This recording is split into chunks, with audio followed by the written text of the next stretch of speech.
Sri Kumbakudi Sudhakaran MP regarding declaration of Hamas as terrorist organization. शून्यकाल Shrimati Supriya Sule.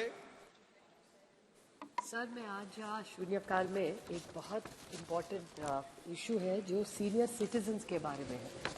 Sir, इस देश में एम्प्लॉयज प्रोविडेंट फंड का जो ग्रुप है उनका एक एनुअल रिपोर्ट आता है जिसमें ऐसे सबको पता चला है कि एम्प्लॉयज पेंशन स्कीम है 1995 की। इसमें बहुत सारे ऐसे ज्येष्ठ नागरिक हैं जिन्होंने जब वो नौकरी में थे तब प्रोविडेंट फंड का पैसा, जिनकी मेहनत का पैसा है, वो प्रोविडेंट फंड से एक विश्वास के नाते से उन्होंने प्रोविडेंट फंड बनाया था। लेकिन आज ये EPS 95 के जो बेनिफिशियरीज है उसमें 1.8 मिलियन पेंशनर्स ऐसे हैं जिनको 1,000 रुपये से कम हर महीने मिलता है और सबसे ज्यादा जो है वो 4 या 5,000 से ज्यादा एक भी पेंशनर को पैसा नहीं मिलता। और एवरेज अगर इस पूरे वर्क सेक्टर का जो फोर्स है उसमें का अगर एवरेज निकले तो 1,500 रुपया ही EPS 95 को मिलता है। सर, आप सोचिए, आज इतनी महंगाई है और अगर कोई दादा दादी या नाना नानी उनके छोटे से पोते या पोती को एक गिफ्ट भी देना चाहे उनके जन्मदिन पे, तो 1,500 रुपया अगर उनको पूरे महीने की उनकी हक की कमाई है, पूरा लाइफ उन्होंने बच्चों को बड़ा करने में किया, सारा पैसे बच्चों की सिखाई, घर लेने में डाल दिया, उसके बाद जब रिटायर होके अपनी मेहनत का जो हक मांग रहे वो भी 1,500 रुपया। सर, आप सोचिए 1,500 रुपया में एक रिटायर्ड आदमी कैसे जी सकता है। तो ये EP 95 की जो स्कीम है, बहुत बार वो आदरणीय प्रधानमंत्री जी, हेमा जी आज यहाँ नहीं है, लेकिन हेमा जी खुद इन सबको लेके माननीय प्रधानमंत्री जी को मिलने गई थी और प्रधानमंत्री जी ने उनको गारंटी दी थी कि वो कुछ करेंगे। लेकिन सर, आज तक कुछ नहीं हुआ। मैं सरकार से हाथ जोड़ के विनती करती हूँ कि EPS 95 लोगों की छोटी सी मांगे, उनको हक का पैसा है जो सरकार के पास पड़ा हुआ है, उनकी 3 ही मांगे है कि ये पूरा कैलकुलेशन ढंग से करे। पॉइंट नंबर 1, जो स्पाउस होती है, बीवी होती है अगर या हस्बैंड भी होते हैं, अगर दोनों में से एक पहले चले जाए तो उनका हक का पैसा उनको ठीक से मिलना चाहिए। और जो कॉस्ट ऑफ इंडेक्स है सर, लिविंग है, जो उनका हक का EPS 95 का पैसा है वो उनको ही मिलना चाहिए। सरकार उसको ना रखे, वो उनका पैसा है जो सरकार ने गलत तरीके से रखा है। मैं हाथ जोड़ के इस सरकार को विनती करती हूँ कि आप गारंटी की सरकार बोलते हैं तो प्लीज हमारे इस सीनियर सिटीजन्स को जो गारंटी एक स्कीम नहीं दी थी उसको पूरा करें और जल्द से जल्द ये सीनियर सिटीजन्स को उनका हक का जो पेंशन का फंड है वो मिले। Thank you. Ritesh Pandey ji, associate slip भेज दीजिए। Okay, send your right now, send your slips to जी श्री रितेश पांडे जी। नहीं है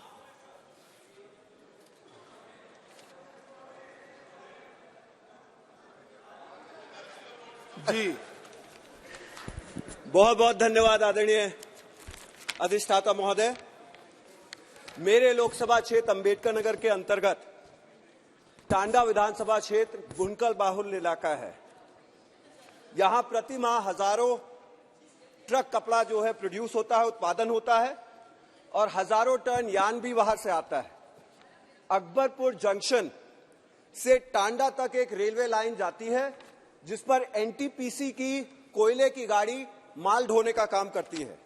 1 डिस्ट्रिक्ट 1 प्रोडक्ट में भी अंबेडकर नगर को बुनकर के लिए चुना गया है। मेरी अंबेडकर नगर में बुनकरों के लिए छोटी सी एक प्रार्थना है आपसे कि हर घर में 1 से 2 लूम चलता है सर, और इनका माल जो है जब इसको बाहर भेजते हैं तो यातायात का भारी खर्चा उठाना पड़ता है। अंबेडकर नगर से मेन ट्रेन लाइन मिल जाती है और उससे पूरे देश में यह माल जा सकता है। टांडा से क्योंकि सिर्फ और सिर्फ मालगाड़ी जाती है, मेरा आपसे अनुरोध है कि इस रेलवे लाइन पे एक पैसेंजर ट्रेन को चलाने का कार्य किया जाए ताकि यहाँ के बुनकरों को, अंबेडकर नगर के बुनकरों को सुविधा मिले और वो पूरे देश के बाजार से जुड़ने का काम करे और उनका माल जो है सस्ते तरीके से बाजार तक पहुंचे और वो कंपेटिटिव हो सके, प्रतिस्पर्धा कर सके। इसके लिए मेरी आपसे गुजारिश है कि इस रेलवे लाइन को संचालित किया जाए और अंबेडकर नगर के बुनकरों को राहत दिलाई जाए। बहुत बहुत धन्यवाद। बहुत धन्यवाद सर आपको। मैं एक मुद्दे पे आज सदन की ध्यान आकर्षण करना चाहते हैं कि हमारे यहाँ एक्सटर्नल अफेयर्स मिनिस्टर भी है। लेखी जी, ओ लेखी जी, ओ लेखी आप जी, बोलिए वो, ओ लेखी जी, इधर, लेखी जी, मेरे बात सुना करो आप इधर बोलिए सर। मैं no no no please sir, मैं ये कहना ठीक चाहते है। हैं कि जी। आज कई सारे सवाल उठ रहे हैं हमारी देश की फॉरेन पॉलिसी को लेकर। जैसे कि मान लीजिए कि मालदीव में चुनाव हुई, भारत को बाहर रखो, भारत को हटाओ, ये मुद्दे को लेकर चुनाव हुई और चुनाव में जो ये नारा लगाए थे उनको जीत हुई। सर, अभी मालदीव की हालत इस तरीके की होने की समय हमें ज्यादा ध्यान देना चाहिए था, क्योंकि सर ये एक स्ट्रेटेजिक आइलैंड है। मान लीजिए हमारे देश की एक गल्फ ऑफ एडेन, हरमुज, मालाक्का स्टेट, ये सारे सी लेन ऑफ कम्युनिकेशन वहां से गुजरते हैं और चीन धीरे धीरे अपना कब्जा जमा रहे हैं। सर, ये तो गए लाक्षाद्वीप के बारे में। सर, आइए कतार में हमारे 8 नेवी मैन वहां फांसी की कतार में खड़े हुए हैं, क्या करते हैं सरकार हमें पता नहीं। आइए सर, पीओके में, पाकिस्तान ऑक्युपाइड कश्मीर में, वहां सर क्या होते हैं, चीन और पाकिस्तान मिलकर कॉरिडोर बना रहे हैं। हम तो यहाँ कहते हैं पीओके चीन के लाएंगे, लेकिन वहां तो कॉरिडोर 3000 किलोमीटर की कॉरिडोर पीओके की सीना चीर के गुजारते हैं। हम देखते हैं कि कनाडा के साथ हमारा रिश्ता खराब होते हैं। यूएसए की तरफ से एक बात आई कि the US justice department announced in November that it had arrested a man who allegedly was working to assassinate someone else, and ये कहा गया कि हमारे विदेश मंत्रालय से किसी को मेमो भेजा गया। सर, इसके साथ साथ आइए इजराइल पे, हमास पे हमारा रवैया क्या है वो भी हमें पता नहीं। सर, इसलिए बड़े अद्भुत स्थिति होते हैं जहां हमारे फॉरेन अफेयर्स के बारे में जानकारी नहीं मिलती। इसलिए जयशंकर जी, लेखी जी है, हम चाहते हैं कि एक बार खुलेआम फॉरेन पॉलिसी को लेकर सदन में चर्चा हो, क्योंकि हम अंतिम चरण में पहुंच गए हैं। मोदी जी की ये सेकंड जमाने के अंतिम चरण में एक बार एक्सटर्नल अफेयर्स के बारे में सदन के अंदर विस्तार से चर्चा करना जरूरी है। मैं इसलिए जी, आप बीएससी के अंदर रख दीजिए विषय को। जी, सभापति महोदय, आपका माध्यम से मंत्री जी का दृष्टि आकर्षण करना चाहता हूं। Need for more CGHS wellness centre. Out of the 5 CGHS wellness center in toto in Odisha state comprising of 30 revenue districts, 3 wellness centers are in the capital city Bhubaneswar, 1 in Berhampur and other one in Cuttack, which seriously failed to cater the need of the CGHS beneficiary of the state as a whole.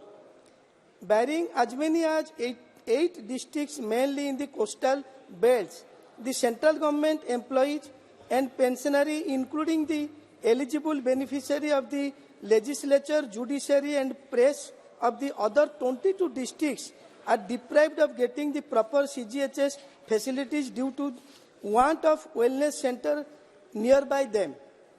In this context, Confederation of Central Government Employees and Workers Federation have already appealed to the Honorable Ministry of Health and Family Welfare, Government of India, and submitted a proposal for opening of more number of CGHS wellness center extension counters to provide comprehensive medical care to the central government employees and pensionaries in the particular, and to meet the health care needs of eligible beneficiary. I would like to reiterate the request to bestow your kind attention on the issue, to consider and plan to fulfill the need for opening of more number of wellness center both within Bhubaneswar and in different parts of Odisha, sir. इस सिलसिले में आपसे अनुमति लेके आधा minute के लिए मैं आभार व्यक्त करूंगा। लास्ट वीक में संसद में सेंट्रल यूनिवर्सिटी बिल 23 डिस्कशन में माननीय सदस्य मंत्री जी मेरा माध्यम से स्थापना किया, भगवान का आशीर्वाद से किस भुवनेश्वर का उल्लेख किए, तारीफ किए। इसलिए माननीय सदस्य राजीव प्रताप रूडी जी, अधीर रंजन चौधरी जी, चंद्रशेखर साहू जी को आभार व्यक्त करता हूं। माननीय शिक्षा मंत्री को भी आभार व्यक्त करता हूं। धन्यवाद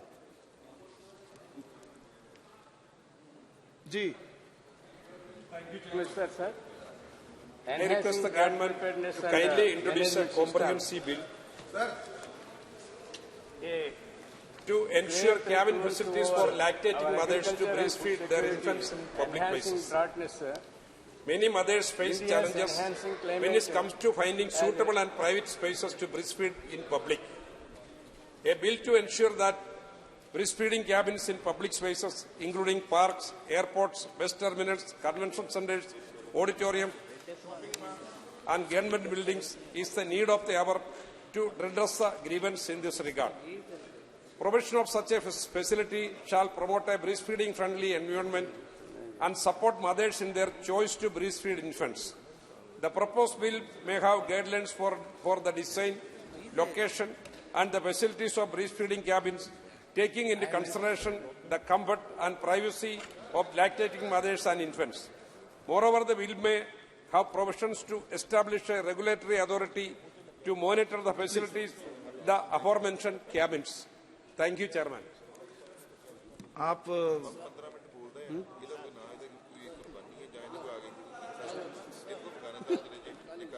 कोई बात नहीं, चलिए चलिए हो गया. Name was called out, Mr. Redappa, but you took the chance. Okay. A grave threat looms over our agriculture and food security, enhancing droughtless. India's changing climate has led to 57% increase in drought-prone areas since 1997. Warnings from enhancing the panel on climate change indicate a rising drought crisis in South Asia, endangering the food availability of causing undernourishment. Flash droughts caused by climate change further intensify the problem. Andhra Pradesh has already experienced deficit rainfall during the crucial southwest monsoon, risking major crop yields and food security in several districts. Amidst this, the central government recent reduction in financial support for drought mitigation is concerned. Previously, both moderate and severe drought qualified for assistance from National Disaster Relief Fund. However, 2016 revision now restrict aid to states facing severe droughts. Furthermore, there is also need for central government to reevaluate the existing criteria for states to declare drought,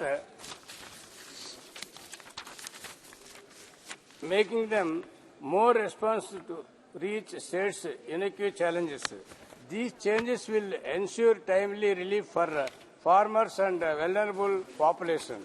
I therefore urge the government to take immediate steps to aid states facing drought or drought-like conditions. We must also work advantage our drought preparedness and management system as an integral component of our national disaster management system, management strategy, sir. Thank you very much, sir.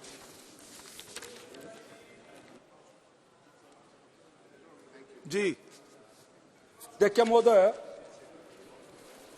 मोर निर्वाचन मंडली रे महोदय झारसुगुड़ा बोली गोटे जिला अच्छी जो जिले में ओडिशा सरकार गोटे तापज विद्युत केन्द्र अच्छी जहाँ को आम ओडिशा पावर जनरेशन कॉर्पोरेशन बोली कहूँ. ये बनहर पाली रे अच्छी महोदय. शनिवार दिन महोदय ये ओपीजीसी रो जो पाउंस पोखरी चारिटा पाउंस पोखरी अच्छी, तृतीय पाउंस पोखरी महोदय भांगीगला एवं भांगी जीवा फल महोदय से अंचलर कंटा टिकरा बोली गोटे गाँ अच्छी, श्रद्धापाली बोली गोटे गाँ अच्छी एवं आखपाख अंचलर 120 एकर रु अधिक स्टैंडिंग क्रॉप महोदय नष्ट हो गला एवं तार सांगरे सांगरे महोदय यार जो विषाक्त पानी पाउंस एवं विषाक्त पानी जाकरी महानदी रे मिसिला एवं महानदी महाशय से पानीटा जाकरी हीराकुद बंधरे मिसिला जोठू पुकुतरे पीवा पानी से 2-3 जिला को सप्लाय होता है महोदय. यार फल ग्रामवासी माने क्षतिग्रस्त हेले, लोके मध्य क्षतिग्रस्त हेले, जल रे रहुतबा प्राणी माने मध्य क्षतिग्रस्त हेले. महोदय मु खाली 3टा कारण तार कहूची कि मु आपनको अनुरोध करूची जे यार यदि विशेष तदंत न हबो महोदय, आगुरु भी हेतिला, आज भी होउची, आसंता काली भी हबो. ये आईआईटी मद्रास महोदय ये पाउंस पोखरी डिजाइन तैयारी करथिला किंतु मो जा अनुसंधान कली महोदय आईआईटी मद्रास जो ड्राइंग एवं डिजाइन से ड्राइंग एवं डिजाइन अनुरूप ओपीजीसी काम करी नहीं अति निम्न मानर काम होइतिला जार फल एटा भांगी गला एक द्वितीय विषय महोदय जे ये आस्पन जोंटी करंती प्रकृत रे पाइप रे दुईटा पाइप रे आसे गुटे पाइप रे पाउंस आसे गुटे पाइप रे पानी आसे एवं एटा चारि पाखरु पाली पाली करी प्रकृत रे बंध भीतर को पाउंस पूरा जाए किंतु ये तृतीय आस्पन महोदय ओपीजीसी रो गोटे पटरु केवल आसुतला एवं जहा फल रे सामना पटरे जो कांथ थिला जो आड़ी थिला त्या दुर्बल हे गला एवं भांगी गला तृतीय विषय मध्य मु कहया पई चाहे मो पाखरे खबर अछि एवं तथ्य अछि जे ये पोखरी रो कैपेसिटी मध्य सरी जाइथिला कैपेसिटी बाहरे पाउंस देबा फल रे एवं पानी देबा फल रे तिष्टि पारलान एवं कांथ भांगी गला एवं बारंबार भांगी क्या चाहते हैं रख दीजिए यार तदंत करा जाऊ मोर अनुरोध महोदय आपनकर माध्यम रे जल शक्ति मंत्री एवं पावर मिनिस्टर एवं environment minister forest and environment एमान माध्यम रे राज्य सरकार को कैफत तलब करंतु जुडिशियल कमिशन हो कारण खोजा जाऊ भविष्य रे किमिति एटा न हबो तार प्रति दृष्टि दिया जाऊ एवं पर्याप्त क्षतिपूर्ण दिनेश चंद्र क्षतिग्रस्त को दिया जाऊ। श्री दिनेश चंद्र यादव जी, श्री यादव जी।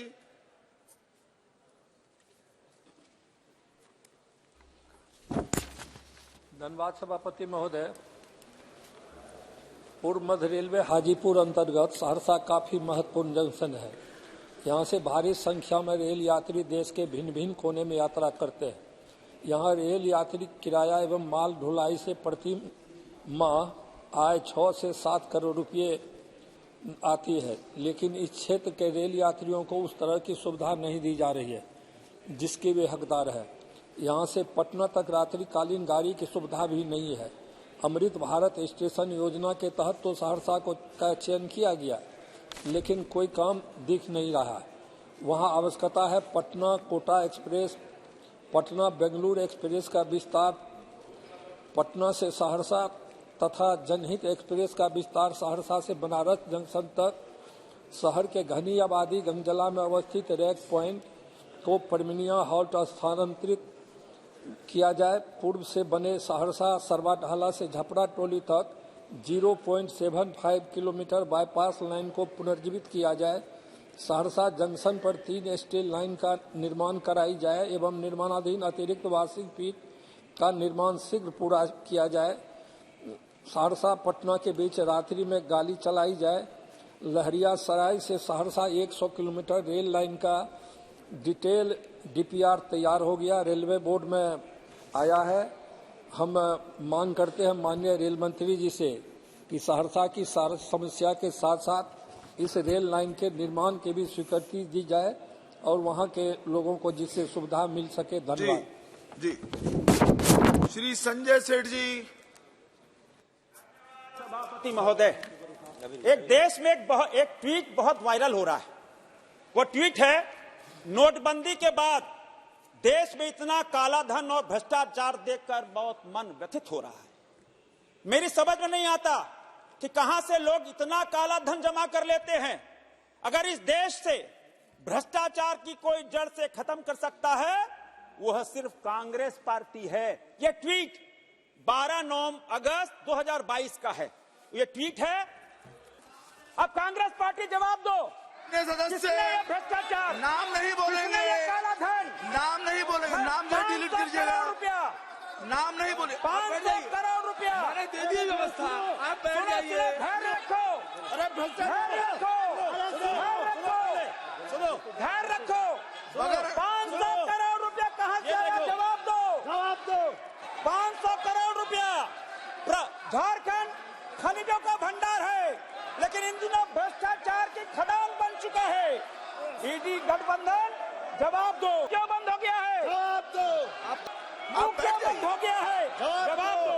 कांग्रेस पार्टी के सांसद, जवाब दो। नाम मत लीजिए, माननीय सदस्य, किन्हीं सदस्य का नाम मत लीजिए।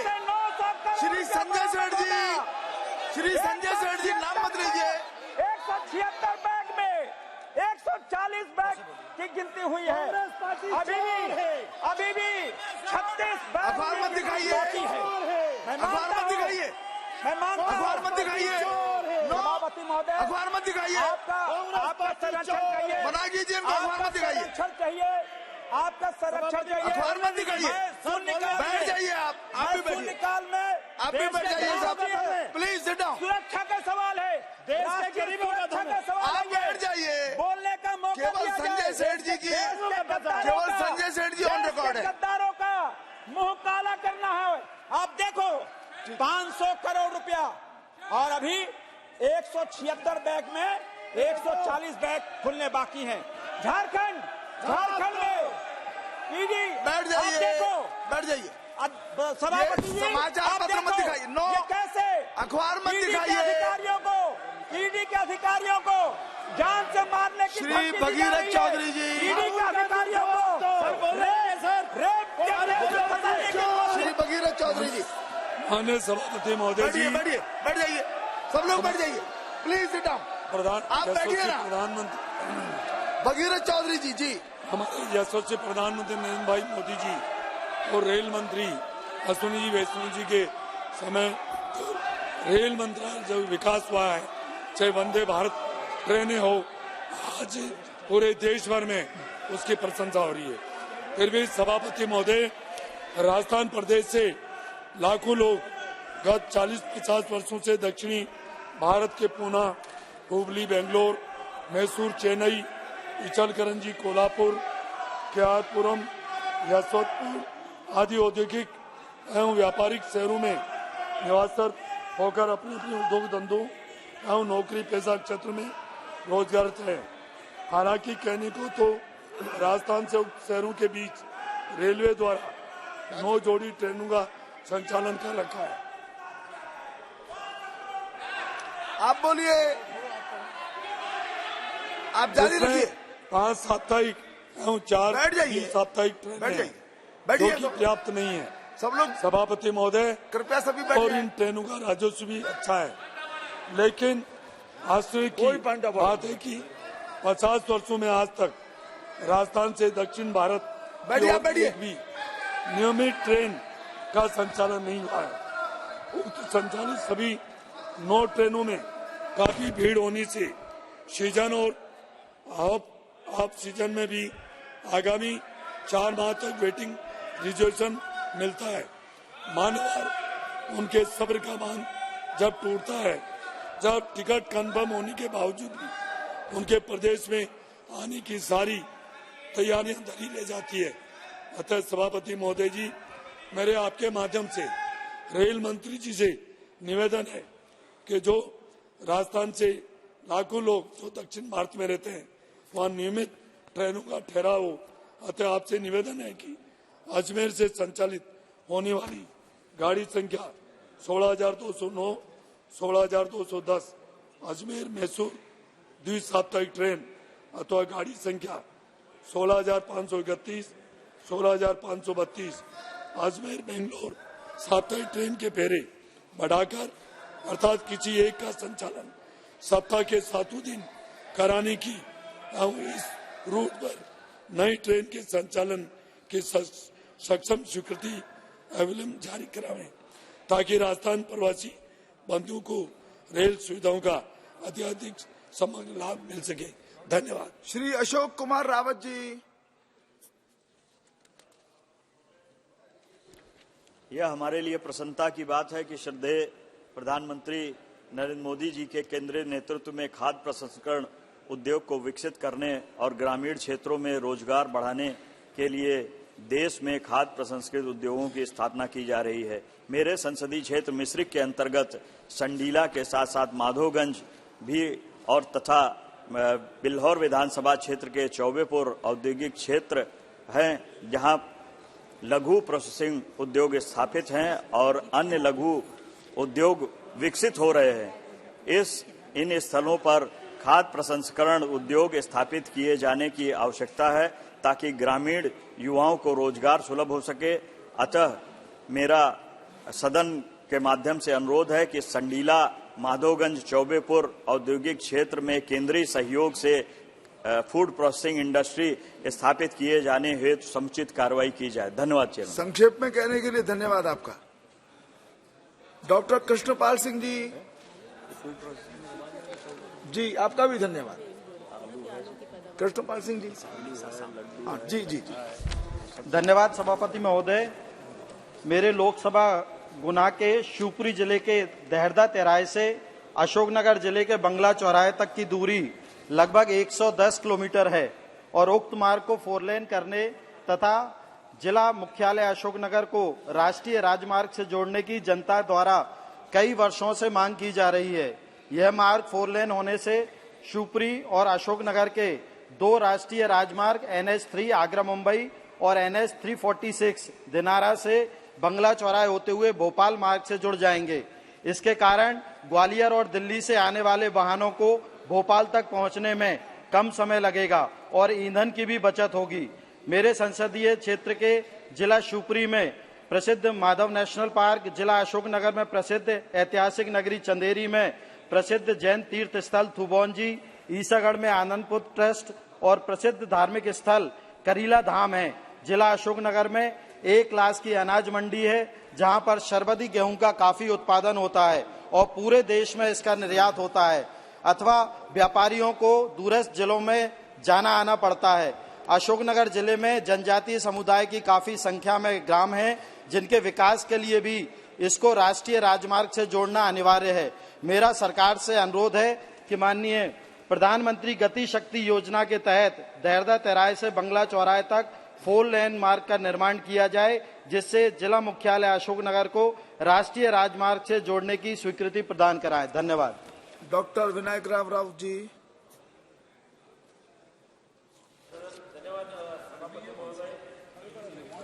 माझ्या रत्नागिरी आणि सिंधुदुर्ग या महाराष्ट्रातील कोकण प्रांतातील आंबा उत्पादक, काजू उत्पादक या शेतकऱ्यांचा एक गंभीर प्रश्न मी या सभागृहामध्ये मांडत असतानाच आपल्या माध्यमातून केंद्रीय मंत्री महोदयांचं लक्ष या बागायतदार शेतकऱ्यांच्या ज्वलंत प्रश्नाकडे वेधू इच्छितो।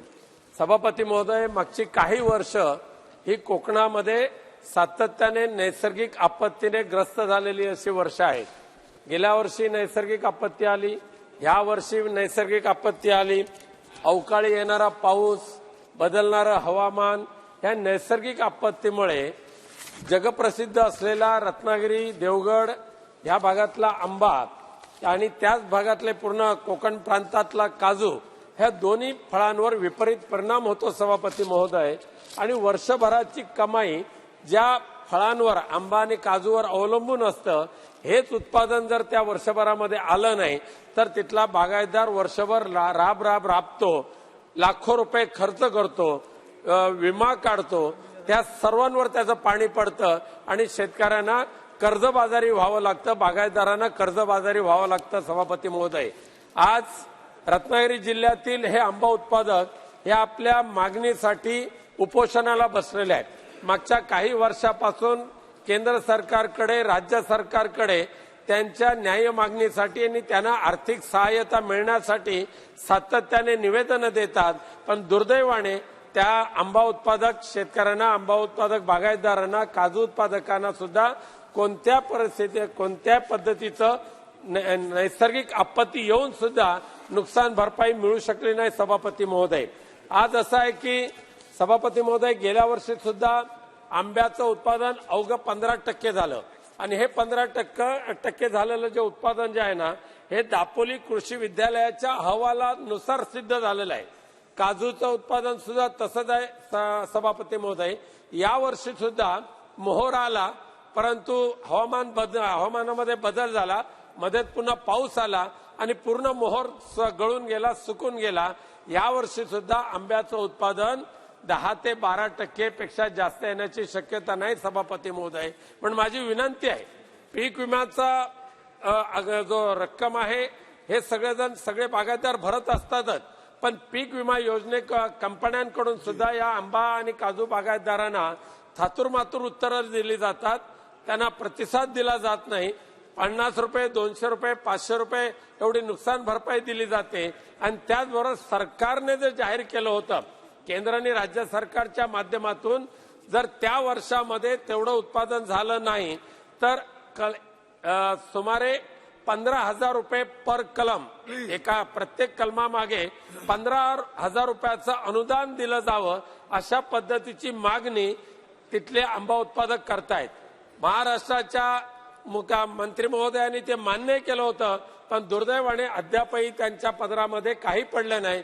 सभापती महोदय, शेवटचा मुद्दा असा आहे की आपल्या माध्यमातून, सभापती महोदय, शेवटचा मुद्दा आपल्या माध्यमातून मी केंद्रीय मंत्री महोदयांना विनंती करू इच्छितो की जगप्रसिद्ध असलेला कोकणातला रत्नागिरी आणि देवगडचा आंबा बागायतदार आणि आंबा आपल्याला खायचा असेल, चव घ्यायची असेल, त्या आंबा बागायतदारांना वाचवायचं असेल तर कलमी 15,000 रुपयाचं अनुदान तातडीने देण्याचे आदेश केंद्र सरकारने द्यावेत. धन्यवाद सभापती महोदय.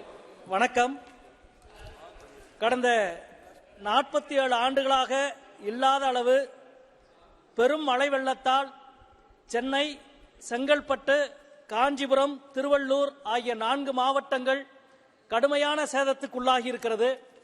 இந்த பேரிடரிலிருந்து மக்கள் உடனடியாக மீள வேண்டும் என்பதற்காக மாண்புமிகு தமிழக முதல்வர் அவர்கள் 5060 கோடி சிறப்பு நிதியை இடைக்காலத்தில் உடனடியாக வழங்க வேண்டும் என்று ஒன்றிய அரசுக்கு கடிதம் எழுதியிருக்கின்றார். ஒன்றிய அரசு உடனடியாக இந்த உதவியை தமிழகத்திற்கு செய்ய வேண்டும். திட்டமிடப்படாமல் பெருவீக்கத்துக்கு உள்ளாகி இருக்கிற இந்திய பெருநகரங்களில் முக்கியமானது சென்னை. பேரிடர்களினுடைய மிக முக்கியமான சுவாசம் உடனடி நிவாரணம் தான். எனவே ஒன்றிய அரசு உடனடியாக இந்த நிவாரணத்தை வழங்க வேண்டும். அதே போல 3 தொழில்பேட்டைகள் கடுமையாக பாதிப்புக்குள்ளாகி இருக்கிறது. MSME செக்டார் இந்தியாவிலேயே அதிக GST கட்டுகிற மாநிலம் தமிழகம். எனவே MSME செக்டாருக்கு சிறப்பு நிதி ஒதுக்கீடு செய்ய வேண்டும் என்று இந்த அவையிலே நான் கோரிக்கை வைக்கின்றேன். அதே போல 4ஆம் தேதி பெருவெள்ளத்தால் சென்னை உள்ளிட்ட 4 மாவட்டங்கள் பாதிக்கப்பட்டிருக்கிறது. சென்னையிலே நடத்துகிறது. நாட்டிலே என்ன நடக்கிறது என்பதே தெரியாமல் கண்ணை மூடிக்கொண்டிருக்கிற ஒரு துறையாக கல்வித்துறை இருக்கிறதா என்ற கேள்வியை எழுப்ப விரும்புகிறேன். பல மாணவர்கள், குறிப்பாக மாணவிகள் அந்த தேர்வுகளை எழுத முடியவில்லை. எனவே உடனடியாக மறு தேதி நிச்சயித்து அந்த தேர்வை, UGC நெட் தேர்வை சென்னை, செங்கல்பட்டு, காஞ்சிபுரம், திருவள்ளூர் மாவட்டங்களில் நடத்த வேண்டும் என்று கேட்டுக்கொள்கின்றேன். இடைக்கால நிவாரண நிதியை உடனடியாக வழங்க வேண்டும் என்று மீண்டும் ஒரு முறை வலியுறுத்தி கேட்டுக்கொள்கிறேன்.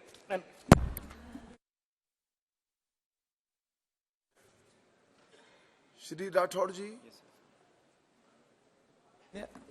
माननीय अध्यक्ष महोदय, मैं अपने माध्यम से एवं परिवहन मंत्री जी से आपके माध्यम से निम्नलिखित मुद्दे पर ध्यान आकर्षित करना चाहता हूं. माननीय अध्यक्ष महोदय, राष्ट्रीय राजमार्ग संख्या 8 अथवा 48 को 2018 में मंजूरी मिली थी और सड़क कार्य उसी वर्ष से शुरू हो गया था. उदयपुर से अहमदाबाद कॉन्ट्रैक्ट मंजूर हुआ था. बाद में उसने उदयपुर से शामला जी तक काम हो गया और शामला जी से चिलोड़ा तक अभी कार्य 20,000 से ठेकेदार को सौंपा गया था.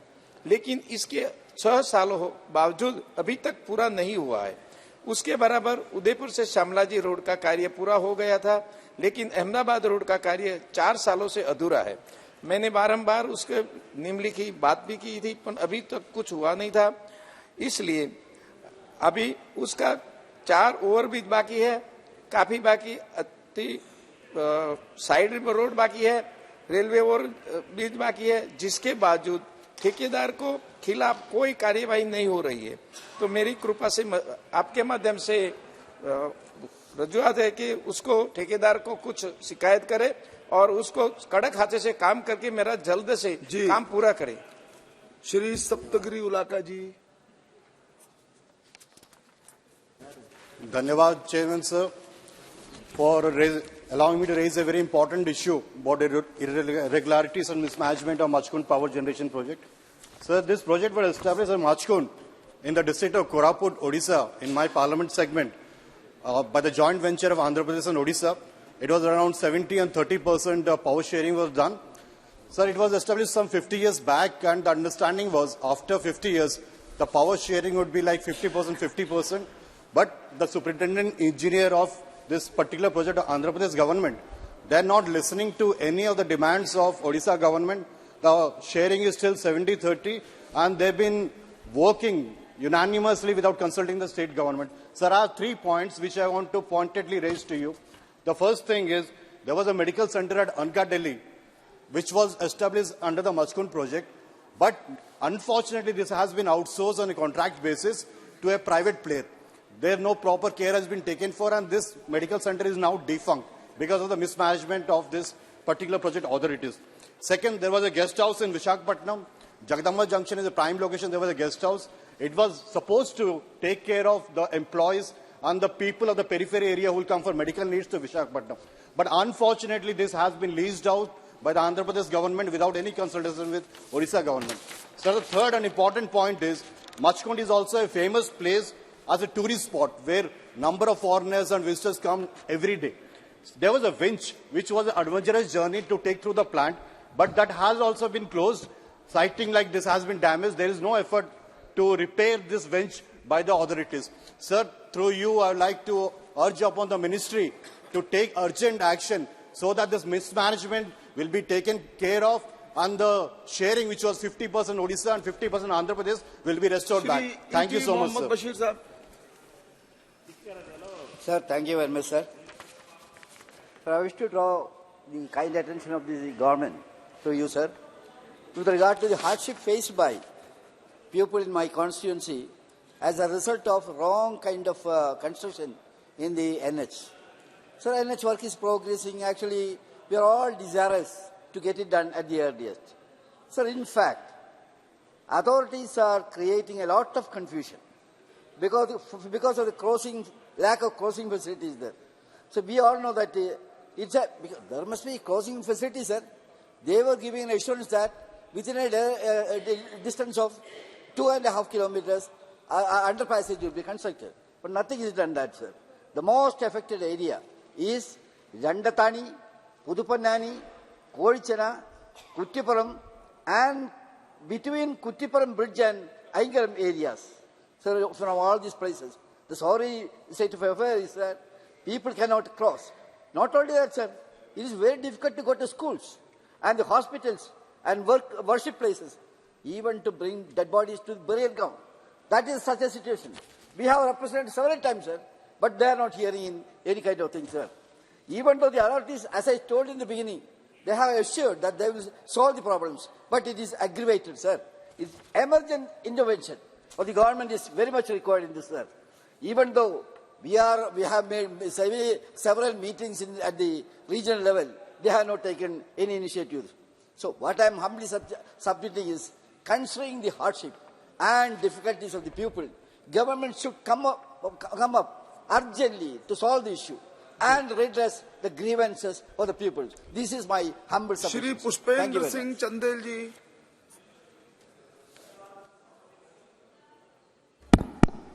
धन्यवाद सभापति महोदय। सभापति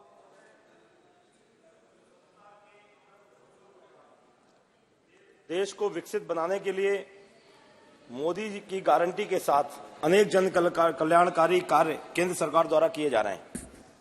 जब 2014 में जब सरकार आने के पहले जब हम सभी लोग जब पूरे देश में नारा लगता था कि अच्छे दिन आएंगे, मीडिया के बंधु भी पूछते थे उस समय कि अच्छे दिन कहां हैं। अब मीडिया के बंधु नहीं पूछते कि अच्छे दिन कहां हैं। मैं इस आज शून्यकाल में आपके संरक्षण में मैं ये बात रखना चाहता हूं कि सभी दिशाओं में काम हो रहा है, सभी प्रकार के लोगों को, देश को, गरीबों को जो समर्पित सरकार है, सभी योजनाओं का लाभ सबको प्राप्त हो रहा है। जिस प्रकार से जब 370 खत्म हुई जम्मू कश्मीर में, उसके बाद से जम्मू कश्मीर और लद्दाख में चाहे कोई गरीब व्यक्ति हो, चाहे संपन्न हो, चाहे सर्विस में हो या ना हो, कृषक हो, सभी लोगों को आयुष्मान भारत का योजना का लाभ 100% मिल रहा है। मेरा भारत सरकार से आपके माध्यम से निवेदन है, जैसे हमारे दिव्यांग बंधुओं को सरकार ने सम्मान दिया है, आदरणीय मोदी जी ने सम्मान दिया है, देश के सभी दिव्यांग जनों को जिस प्रकार से सभी लोगों को आज जैसे जम्मू कश्मीर में सुविधा मिल रही है, 100% हर आय वर्ग के दिव्यांग लोगों को आयुष्मान भारत कार्ड योजना का लाभ मिले, इसी से जुड़ा हुआ सभापति महोदय मैटर है। जिस प्रकार से हर गरीब वर्ग के लिए अमृत काल में अमृत के समान ये जो संजीवनी साबित होगा, और इसी के साथ सभापति महोदय, जिस प्रकार से हमारे यहाँ पूरे देश में एक्सप्रेसवे बन रहे हैं, सभी एक्सप्रेसवे में जो पेशेंट्स को लेकर के जब लोग निकलते हैं अपने क्षेत्रों से, कोई अपनी प्रदेश की राजधानी के लिए, देश की राजधानी के लिए, जैसे मैं उत्तर प्रदेश के हमीरपुर संसदीय क्षेत्र से आता हूं, मेरे पूरे बुंदेलखंड क्षेत्र में हमीरपुर में कोई मेडिकल कॉलेज नहीं है, बुंदेलखंड में कोई एम्स नहीं है, सभी लोगों को लेकर के लोग दिल्ली के लिए आते हैं। रास्ते में एक्सप्रेसवे में समय बचता है, लेकिन कहीं कोई दिक्कत ना आ जाए इसलिए वो एक्सप्रेसवे से आने के बजाय झांसी, ग्वालियर, आगरा होकर के दिल्ली आने का काम करते हैं। अभी हमारे अनेकों लोग और एक्सप्रेसवे का साथ कि कहीं कोई इमरजेंसी पड़ी तो हमको एक्सप्रेसवे में कोई हॉस्पिटल नहीं मिलेगा। मेरा आप भारत सरकार से निवेदन है, हर एक्सप्रेसवे पर जब हजारों लाखों करोड़ रुपए मोदी जी के नेतृत्व की सरकार खर्च कर रही है एक्सप्रेसवे पे, लोगों को यातायात को सुगम बना रही है, हमारे एम्बुलेंस से आने वाले मरीजों के लिए हर एक्सप्रेसवे पर 200 किलोमीटर के बाद एक मल्टी स्पेशलिटी हॉस्पिटल बनाया जाए ताकि कोई सी भी दुर्घटना से किसी भी मरीज को, किसी भी सुदूरवर्ती क्षेत्र के हमारे चाहे जनजातीय बंधु हो चाहे कोई हो, सभी को उसका लाभ मिल सके। बहुत बहुत धन्यवाद। Thank you, Honorable Chairman. Sir, my submission is regarding for Kendriya Vidyalaya. I made this request several times before the government by submission and by letters. Sir, Kendriya Vidyalaya are open primarily to cater of the education needs of the wards of transferable central government employees, including defence, paramilitary person, central autonomous body, central public sector undertakings, and the Central Institute of Higher Training by providing a common program of education throughout the country. Sir, there are many Kendriya Vidyalaya in other constituencies of Kerala, but in my constituency, Chalakudy, there isn't even one. My constituency includes many employees working in railway sector, coastal guard, air enclave, CSI staff in Cochin International Airport, and even in central government institutions. Hence, a Kendriya Vidyalaya is most needed in our constituency for the education of their children. Therefore, sir, I request the central government to kindly initiate a proposal to start a Kendriya Vidyalaya in my constituency, Chalakudy, and I would like to inform you that the required land is also available there. Thank you, sir. जी हाँ जी हाँ जी Thank you, Chairman, sir. I am very happy to raise very important issue. Honorable Finance Minister is sitting in the House. Sir, the Sabarimala temple in Kerala, where Lord Ayyappa is worshipped, is a world-famous pilgrim destination where the Dharma Shastra formed to the Lord is worshipped. The unique way of worship and rituals mark Sabarimala different as it's a very tough and rigorous 41 days of Vrata. The pilgrim must take and proceed to Sabarimala. Chairman, sir, the temple is the spiritual home and about the crores and crores of Ayyappa devotees, and yet the state, central government are ignoring the temple and its increasing development needs and infrastructure requirements. The Sabarimala temple is located in Pathanamthitta district and surrounded by 18 hills of the Periyar Tiger Reserve, making the most administratively complex and spiritually significant destination. Despite realizing the situation, both the central and state government is ignoring the development of logistic needs of the shrine complex, where nothing less than a lakh devotees visit every day, and annually the figures goes up to 10 to 15 million. Let me invite your kind attention through you, sir. The immediate issue happening now at Sabarimala, lack of devotees or Ayyappa Swamis are made wait long queue, 4 to 5 from Pambai to Sannidhanam, 4 to 5 hours, 8 to 10 hours, 10 to 15 hours. Recently, last days, 20 to 25 hours has been taken.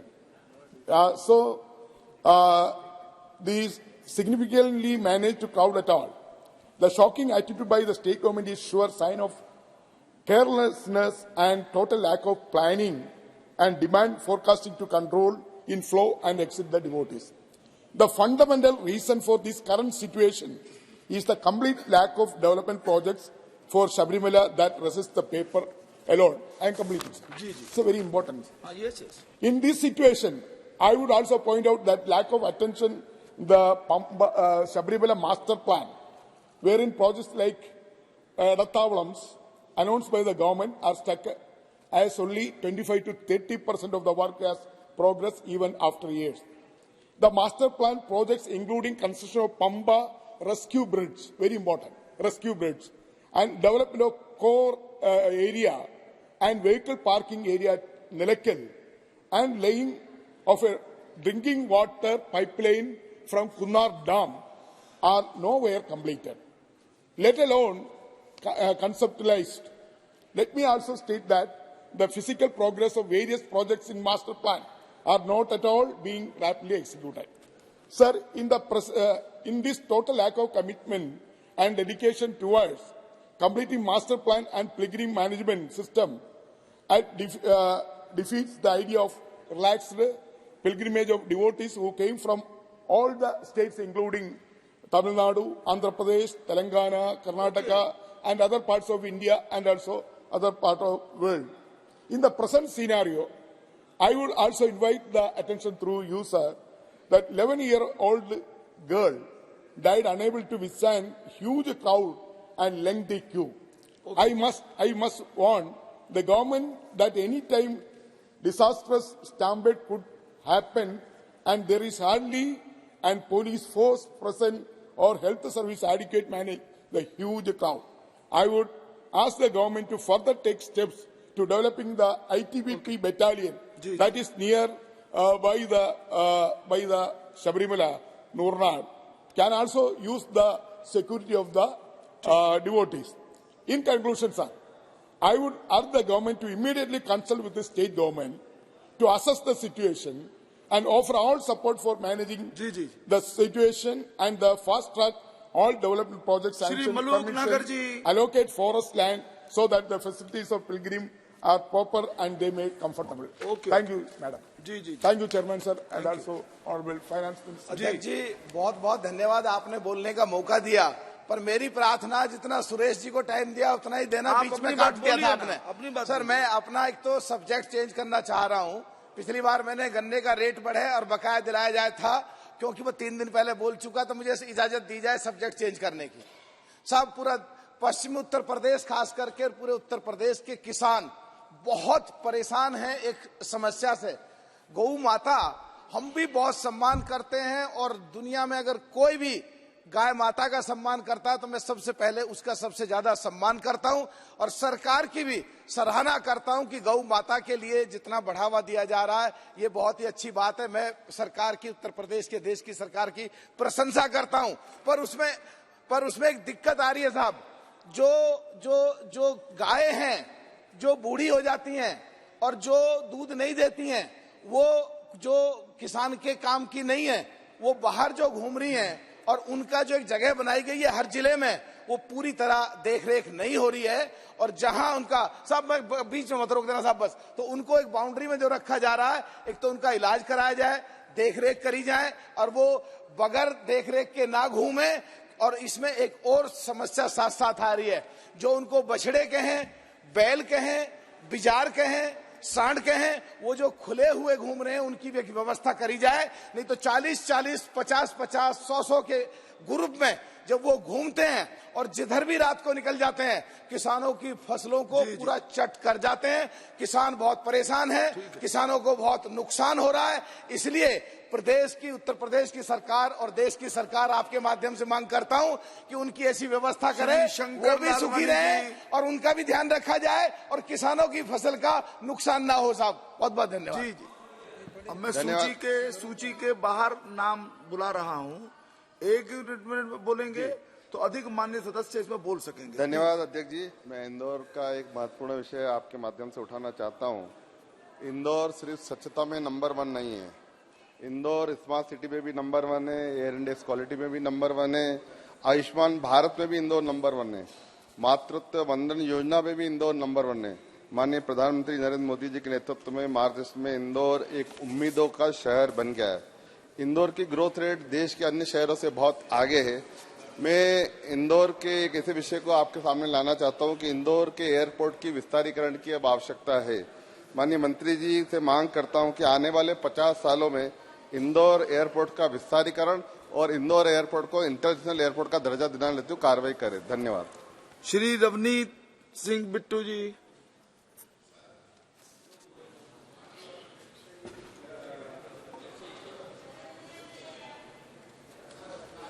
Thank you chairman साहब। जो मैं आपकी आज्ञा से issue उठाना चाह रहा हूं वो सारे देश का है और मेरी नेटिव स्टेट पंजाब का भी है।